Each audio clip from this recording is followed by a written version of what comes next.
Welcome in to day 18, and you are speaking with the Meeples Champion. You know, yesterday we were going over a lot more of a heavy game, a very new game. Today we're going to be doing a little mix by going over an older game, much older, but with a slight update to it.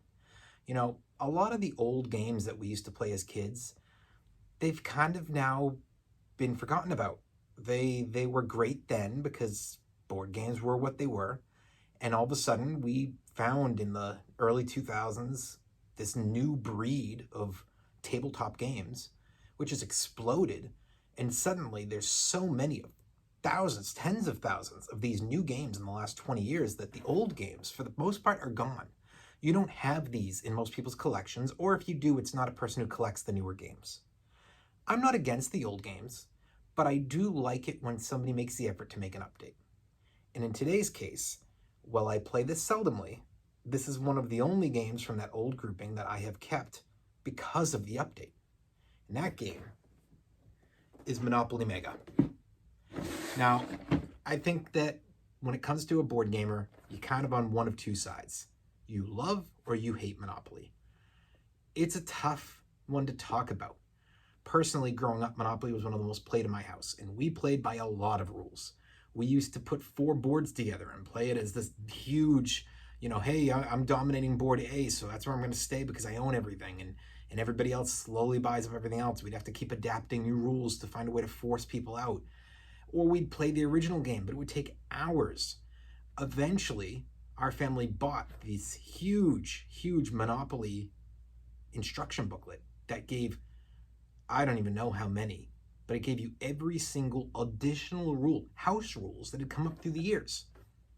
As it turns out, when we discovered this, if you ignore all the house rules, which you don't realize are house rules until you've read this and the original instructions, you can play Monopoly in 60 minutes or less by its actual rules. It's crazy, but it's true. That being said, it wasn't for me, after I learned about the newer games, a game worth the time. I still found that there wasn't a lot of option. Rolling the dice kind of forced your hands and everybody knew what they wanted. And, at the end of the day, you might be playing the best game because you're being very smart and somebody stupidly makes a trade that makes no sense. And all of a sudden, you're going to lose the game because the person who's playing horrible traded with another person playing horrible. And now one of them sucks and the other one is amazing at where they look for their standing. It's not easy. But that's where Monopoly Mega comes in and gives you a little advantage. The big difference for this game, yes, it's going to fail on theme. We know that. The theme doesn't stand out. It's not prominent. I've talked about the white space on a board before. Monopoly is very guilty of wasting its board space. You have this huge board, and how much are you using? Just this little outside area. The inside, you get 3 spots. And you're wondering, 3? What do you mean 3? That's because we don't just use community. We don't just use chance. We have bus tickets. Bus tickets are, for me, one of the most important factors to this entire game. A bus ticket cannot just be bought. You have to earn this usually by you pick up a chance or a community chest card and it gives you the option, or you roll it on the dice, which I will get into later. When you buy one of these tickets, it is the only time that somebody can hold the one you're holding. Whether you use it or it's forced out of your hand, it is removed from the game. There are only 14. So there's a limited supply of these. When you get it, it's a pretty generic, straightforward card. The difference is there are 3 of them in here. Here we go. There are 3 of them that say, when this one is drawn, you reveal it, and everybody else who still has a bus ticket, your bus ticket has expired, it is removed from the game. So you're not sitting there just stockpiling these bus tickets because the randomness of the shuffle, the further and further you get into it without having drawn one of the big 3, your ticket is at extreme risk. You want to use it. Now, how does a bus ticket work? The bus ticket takes the place of rolling the dice. Wherever you are on the board, you cash your ticket in, and from the spot you are until the corner of that street, you can move forward anywhere you want. So, if you're on the first line and you're at the Reading Railroad, you can move to the Massachusetts, the Oriental, the Chance, the Gas Company, Vermont, Connecticut, or just visiting in jail. You can go at any spot you want. It can help it so that by getting a bus ticket, Now you know, okay, I'm really trying to complete my set. Instead of hoping that I randomly keep on rolling the dice and end up there eventually, now all I have to do is try to get onto the street and not accidentally pass the spot, cash in my ticket on the next turn, and boom, I'm there. Awesome.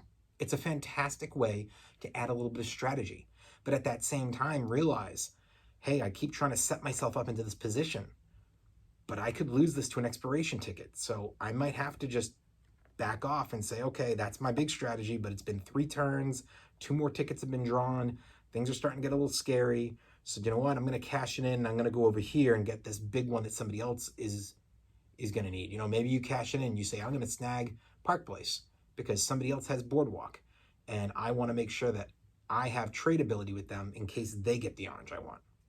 So this is the first one that to me helps strategize the game. The second piece are the dice themselves. Now, the dice are rolled as a 3 dice now. You have your regular 2, but then you have a special blue die. It gives you a 1, it gives you a 2, it gives you a 3, and then it gives you 2 of these guys that are the Mr. Monopoly picture, and when you get that, it's going to allow you for extra options. However, the more important is the bus. The bus is where it comes in huge. You roll the bus, and now you get the bus ticket. What about the 1, 2, 3? This is the fun part. If you roll doubles, you get to go again. You know this rule, we all know the rule. But if you roll triples, which is not easy, because you only now have 3 possibilities anyways, 4s, 5s, and 6s can't be done. If you roll triples, you get to pick yourself up and put yourself anywhere on the board you want. You basically have rolled the power of God for that turn, and you can go anywhere you like on the board. Huge factor. Now, the other part to this game I really like is the fact that they've also increased the amount of properties on the board. The board is much bigger. Every single one of your colors has added a new property to it. So instead of it just being Baltic and Mediterranean, there's now Arctic. As I mentioned before, we had Connecticut, we had Vermont, we have Oriental, but now we have Massachusetts Ave. You add in an extra piece.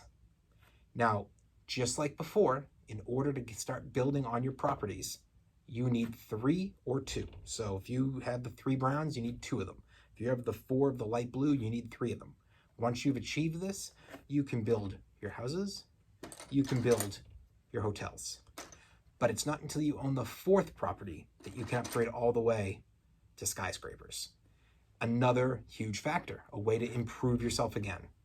I think it's cool that you don't have to now own everything. It's not cutting you off. You're not, oh man, I really wanted to put these houses in. I wasn't going to even go to hotels, but I can't because somebody got 1 random property. Nope.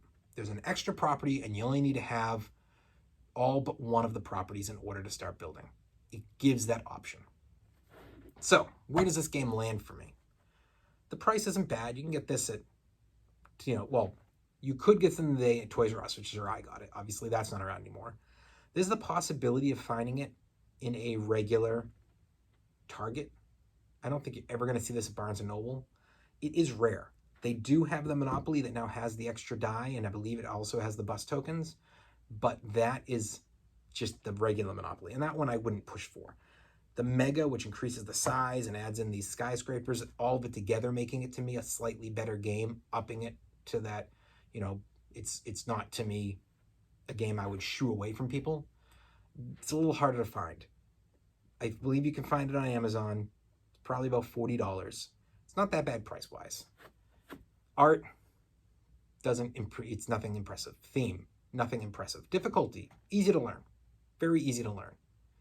If you're talking about ways to win, it's not really different than it was before. It's still pretty straightforward. There's one basic way to win. Bankrupt everybody. Is this a game that you need to own? No, it's not. But I think it's important for people who have transitioned from that old school gaming to the new school gaming, but they still kind of appreciate that nostalgia stuff for themselves. If you want to own something from the old collection, the classic 20 games people used to own, but you want to actually play it, this is the one I'd recommend. This is the game to say, hey, I don't want to own Sorry because I'm never gonna play Sorry. I want to go get Yahtzee because I have better rolling rights now.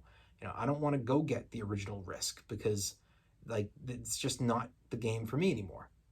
Monopoly Mega for me is improved enough to say, yes, it's the lowest on the list of all the games I own, but it's worthwhile if you're looking to bring in an old game. So overall, it's not a recommend, but definitely for the nostalgia feel for those who have the new collections, I think it's something you might say gives me a little taste of my childhood, but it's a little bit more of a thinker now. It's a little bit more strategic, and it's a little bit less luck. It's all we're really looking for. At the end of the day, this has been a Monopoly Mega, and you are speaking with the Meeples Champion.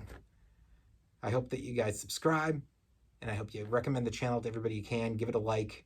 It's been really nice talking with you guys yet again on day 18. Talk to you tomorrow again, day 19. Have a good one.